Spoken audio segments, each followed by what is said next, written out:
بسم اللہ الرحمن الرحیم۔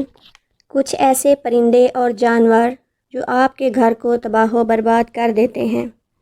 نمبر 1، گھر میں فاختہ کو آزاد کرنے سے دشمن ختم ہوتے ہیں۔ گھر میں فاختہ ہو تو دشمن پیدا ہوتے ہیں۔ گھر میں بطخ ہو تو گھر میں جھگڑا نہیں ہوتا۔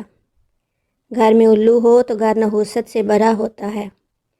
سانپ بچے دے تو گھر میں مصیبتیں آتی ہیں۔ گھر میں مکھیاں ہوں تو بیماری آتی ہے۔ گھر میں گھوڑا ہو تو برکت آتی ہے۔ گھر میں پانی کا کنواں ہو تو رزق میں اضافہ ہوتا ہے۔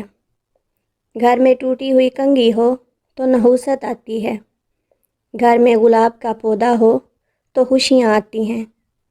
کھجور کا درخت گھر میں ہو تو گھر میں بھوک نہیں آتی۔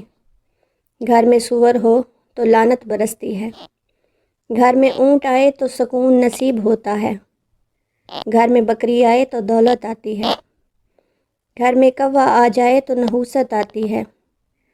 کتا بچے دے تو رزق میں رکاوٹیں آتی ہیں۔ بلی گھر میں بچے دے تو رزق میں اضافہ ہوتا ہے۔ گھر میں کاکروچ ہوں تو مچھر آتے ہیں۔ گھر میں چھپکلی ہو تو مکوڑے آتے ہیں۔ گھر میں کتا ہو تو فرشتے نہیں آتے۔ گھر میں مکڑی ہو تو رزق میں کمی آتی ہے۔ گھر میں بچھو ہو تو مصیبتیں آتی ہیں۔ گھر میں کبوتر آئے تو مشکلات آسان ہوتی ہیں۔ گھر میں لال چیونٹیاں ہوں تو مشکلات آتی ہیں۔ گھر میں بیر کا درخت ہو تو آسیب آتے ہیں۔ گھر میں رات کی رانی کا پودا ہو تو سانپ آتا ہے۔